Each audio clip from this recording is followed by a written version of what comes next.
I'm Kate Sachs, and I'm the Writing Support Specialist at GSCP.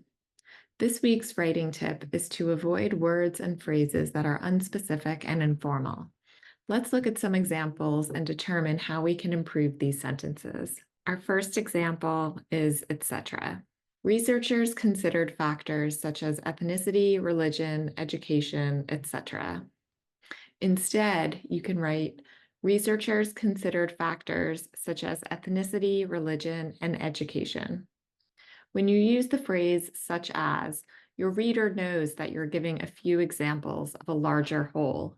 So you can end the sentence with and education, or you can include one or two more factors. Another phrase to avoid is and many more. Let's look at a sentence. In these cases, clinicians address social environmental factors like family discord, history of abuse, poverty, and many more. Again, this phrase is very unspecific and too informal for scholarly writing. Instead, you can write, in these cases, clinicians address social environmental factors like family discord, history of abuse, and poverty. The word like also indicates that you're only providing a partial list or a few examples. So you can simply end the sentence with and poverty. A few other words to avoid are things, stuff, anything, something, and everyone.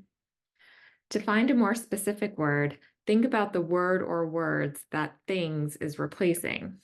Let's look at an example. The article looks at different things like marital status and education. Here, things is replacing the words like marital status and education. In this context, marital status and education might be considered factors. So instead, you can write, the article looks at different factors like marital status and education. Let's look at a few more examples.